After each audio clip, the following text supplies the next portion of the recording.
Di Arktik, sekelompok pekerja sedang menggali jauh di dalam gua yang membeku.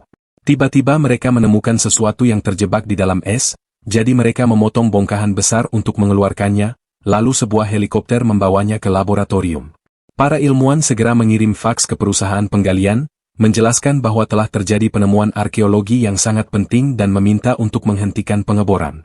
Mereka juga meminta seorang spesialis untuk mempelajari apapun yang ada di dalam bongkahan es tersebut. Beberapa waktu kemudian, antropolog Stanley tiba di laboratorium. Dia adalah seorang dokter yang akrab dengan Arktik karena telah mempelajari sejarah dan budaya Eskimo. Stanley diperkenalkan kepada Dr. Diane dan para ilmuwan lainnya, yang percaya bahwa mereka telah menemukan hewan prasejarah. Pada tahun 1898, Rusia menemukan mammoth dengan sel-sel yang masih hidup, jadi mereka memiliki harapan besar untuk penemuan mereka. Kemudian kelompok tersebut menggunakan laser untuk memotong bongkahan es lapis demi lapis dengan sangat hati-hati untuk menghindari kerusakan pada makhluk tersebut. Yang mengejutkan mereka, makhluk di dalamnya bukanlah hewan, melainkan Neanderthal. Stanley menganalisis penampilannya dan menyimpulkan bahwa dia adalah seorang pemburu yang hidup sekitar 20 hingga 40 ribu tahun yang lalu. Dia ingin memeriksanya lebih dekat. Namun Diane menjelaskan bahwa tujuan mereka adalah memotong manusia gua itu menjadi beberapa bagian dan mengirimkannya ke pusat penelitian terbaik di dunia. Setelah itu, para ilmuwan mencairkan manusia gua tersebut dan melepaskan pakaian serta peralatannya untuk mulai mengambil sampel jaringan.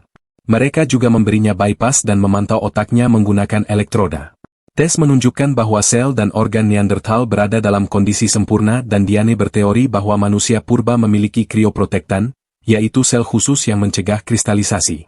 Sementara tes berlanjut, para ilmuwan terkejut ketika tiba-tiba melihat aktivitas otak ringan dari Neanderthal tersebut. Mereka memutuskan untuk mencoba menghidupkan kembali pria itu, jadi mereka mengintubasinya dan menyetrumnya dengan defibrilator sampai mereka dapat mendeteksi detak jantung yang kuat. Setelah manusia gua stabil, mereka melepaskan intubasi dan Neanderthal mulai bangun. Dia sangat bingung dengan lingkungannya, suara-suara, dan wajah-wajah bertopeng, sehingga dia langsung panik.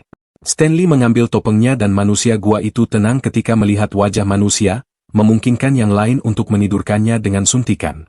Setelah itu, kelompok tersebut membahas masa depan manusia gua, dan sudah berharap mendapatkan hadiah Nobel. Tim Arktik sedang berupaya mengembangkan krioprotektan untuk membekukan pasien kanker dan mencairkannya kembali ketika umat manusia menemukan obatnya. Tetapi sekarang setelah mereka memiliki Neanderthal, mereka berpikir dapat menemukan cara untuk membekukan manusia untuk mencapai keabadian. Stanley tidak setuju dengan ide tersebut, dengan menunjukkan bahwa manusia seharusnya tidak hidup selamanya dan bahwa dunia sudah terlalu padat penduduknya.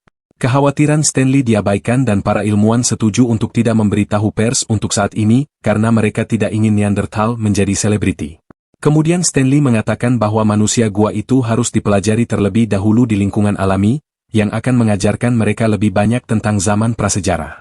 Setelah banyak memohon, ia meyakinkan tim untuk memberinya waktu 2 minggu untuk melakukan penelitiannya sendiri. Segera sebuah vivarium khusus didirikan dan mereka menempatkan Neanderthal di dalamnya. Ketika ia bangun, ia merasa lingkungan itu familiar dan mulai melakukan rutinitasnya seperti biasa.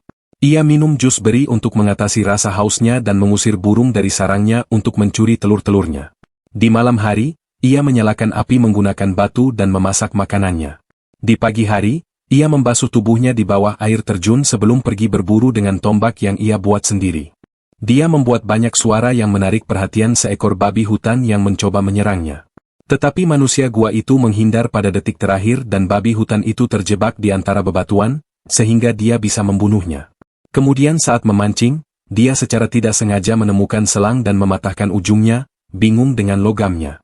Setelah banyak mengendus dan menjilat, dia mulai mengikuti selang itu, menariknya keluar dari tanah sampai dia mencapai pintu logam. Dia mengguncangnya sampai berhasil membukanya, sehingga para ilmuwan bergegas menutup pintu kedua untuk mencegahnya masuk. Makhluk-makhluk dari laboratorium mulai meraung saat para ilmuwan mulai membuat banyak suara untuk menakut-nakuti pria itu. Marah, Neanderthal itu memanjat air terjun dan menemukan mesin yang menggerakkannya. Dia mulai berteriak saat mencoba menghancurkan mesin itu dan menabrak dinding. Jadi seorang ilmuwan memasuki vivarium dan menembaknya dengan anak panah penenang. Kemudian mereka menempatkannya di tandu untuk membawanya ke ruang operasi di mana mereka akan mengambil banyak sampel seperti yang direncanakan semula. Stanley panik dan mengingatkan mereka bahwa masa 2 minggunya belum berakhir, tetapi Diane menyuruhnya untuk menerima keadaan apa adanya. Di malam hari, Stanley menunjukkan kepada Diane sebuah video yang memperlihatkan berbagai suku yang mampu menari sambil menginjak api. Namun Diane mengatakan itu hanya blok saraf. Stanley menunjukkan bahwa itu hanya menjelaskan tidak adanya rasa sakit, bukan tidak adanya lepuhan di kulit. Selanjutnya, ia mempercepat video untuk menemukan adegan di mana seorang pria pribumi menusukkan jarum ke wajah temannya. Karena tidak ada darah, Stanley berpikir mereka menghasilkan semacam zat kimia yang melindungi jaringan mereka. Ia berteori bahwa manusia gua itu juga menghasilkan zat kimianya sendiri dan meyakinkan Diane untuk membiarkannya mempelajarinya lebih lanjut. Setelah Neanderthal itu kembali ke vivarium, Stanley masuk pukul 2 tanpa membawa senjata atau benda apapun untuk menghindari menakutinya. Manusia gua yang waspada itu mulai berlarian, menggeram dan berteriak sambil mencari tempat untuk melindungi dirinya. Stanley takut tetapi tetap mendekatinya perlahan sampai mereka berhadapan muka. Setelah ragu-ragu, manusia gua itu melompat ke arah Stanley dan bersiap untuk memukulnya dengan batu, tetapi ia teralihkan oleh seorang ilmuwan yang berteriak dari atas. Karena Stanley tidak mencoba membela diri, Neanderthal itu menjatuhkan batu tersebut. Kemudian dia mengamati Stanley lebih dekat, memperhatikan betapa berbedanya tubuh Stanley dari tubuhnya sendiri. Pria itu memasukkan jarinya ke mulut Stanley, menarik pakaiannya, dan meremas selangkangannya untuk memastikan dia tidak kehilangan bagian tubuh tertentu. Stanley menjerit kesakitan dan Neanderthal itu mundur sebelum memperkenalkan dirinya sebagai Aru, yang kemudian Stanley ubah menjadi Charlie. Sebagai imbalannya, Stanley mengajarinya mengucapkan namanya dan bahkan membuat Charlie tertawa. Melihat bekas luka di dadanya, Stanley bertanya tentangnya dan Charlie menyebutnya Bita sambil menunjuk ke atas. Bentuk bekas luka dan gerakannya membuat Stanley berpikir itu berarti burung. Charlie mencuri kalung salib Stanley dan setelah menggigitnya, dia mulai mengulang beberapa kata dan memberi isyarat dengan tangannya, tetapi Stanley tidak mengerti apa yang ingin dia katakan. Keesokan harinya, ahli bahasa Mabel datang dan Stanley menunjukkan kepadanya rekaman percakapannya dengan manusia gua itu, tetapi Mabel membutuhkan lebih banyak informasi untuk sepenuhnya memahaminya. Kemudian Stanley mulai menghabiskan waktu bersama Charlie dan mempelajari banyak kata dalam bahasanya untuk hal-hal sederhana seperti batu, katak, dan tulang. Charlie juga berbagi makanan dengannya. Sebagai imbalannya, Stanley mengajarinya kata-kata sederhana dalam bahasa Inggris. Mabel mengawasi semuanya melalui kamera dan terkesan dengan kosakata Charlie yang luas. Suatu malam saat mereka duduk di dekat api unggun, Stanley mulai menyanyikan sebuah lagu. Charlie menyukainya dan mendorongnya untuk terus melakukannya. Sambil bermain dengan tulang-tulang sisa makanannya, Charlie mengeluarkan beberapa suara untuk ikut bernyanyi dengan gembira. Beberapa saat kemudian, para ilmuwan menidurkan Charlie lagi untuk mengambil lebih banyak sampel dan memulai eksperimen baru. Dia dimasukkan ke dalam ruang khusus dengan suhu yang sangat rendah. Mudah-mudahan ini akan mengaktifkan krioprotektan dan memudahkan para ilmuwan untuk mengekstraknya. Stanley terus protes, mengatakan bahwa mereka membunuh Charlie dan bahwa dia tidak pantas diperlakukan seperti tikus percobaan. Detak jantung Charlie mulai melambat dan para ilmuwan tidak punya pilihan selain mengeluarkannya. Setelah itu di vivarium, Charlie terus berteriak marah pada Stanley karena dia tidak senang dengan semua eksperimen dan bekas luka baru. Tiba-tiba dia melompat dan berpura-pura menyerang Stanley, memukul tanah dengan tombaknya sebelum menusuk dadanya sendiri. Dia meminta Stanley untuk membantunya menghapus dirinya sendiri, tetapi Stanley menolak. Dan setelah beberapa pergumulan, dia meninggalkan vivarium. Kemudian secara pribadi, Stanley meminta bantuan Diane. Semua penelitian perlahan-lahan mengasingkan Charlie dan menyebabkan mereka kehilangan kontak dengannya. Stanley ingin Diane pergi ke vivarium bersamanya karena mungkin kehadiran seorang wanita akan membantunya menenangkan diri. Saat mereka memasuki vivarium, tangan Charlie terluka dan dia menggunakan bubuk batu untuk menggambar burung itu dari bekas lukanya di tanah. Diane sangat gugup dan ketakutan ketika Charlie langsung berlari ke arahnya untuk melihat lebih dekat. Setelah mengendus-endus, ia berbagi makanannya dengan Diane dan Diane memakannya agar tidak menyinggung perasaannya meskipun makanan itu terbuat dari serangga. Kemudian Charlie terus menyentuh, awalnya ramah, tetapi segera mencoba melihat selangkangan Diane juga. Stanley segera menghentikannya dan para pria saling berteriak. Jadi Stanley harus menggunakan kata kasar untuk, milikku, agar Charlie mundur. Kemudian Charlie membawa beberapa benda dari guanya untuk ditukar dengan Diane. Jadi Stanley harus menolaknya. Melihat Diane membuat Charlie sedih dan dia mengulangi kata-kata yang sama berulang-ulang. Ketika Mabel menganalisis ini, Dia pikir dia telah menemukan kata Charlie untuk wanita, tetapi ada sesuatu yang lain yang tidak dapat dia mengerti. Stanley dan Diane meminta Charlie menjelaskan kata-kata itu dan dia membuat beberapa gambar di tanah, mengungkapkan bahwa dia dulu memiliki istri dan anak-anak. Dia mulai berlarian mengulangi kata-kata itu dan Diane menyadari bahwa dia bertanya di mana keluarganya berada. Momen itu terinterrupted ketika sebuah helikopter muncul di atas fasilitas tersebut. Karena langit-langitnya terbuat dari kaca, Charlie melihatnya dan panik. Dia mulai memanjat bebatuan sambil mengulang-ulang kata, Bita, yang merupakan kata yang dia gunakan untuk menyebut burung. Para ilmuwan segera menyuruh helikopter untuk pergi, tetapi Charlie tidak mau tenang.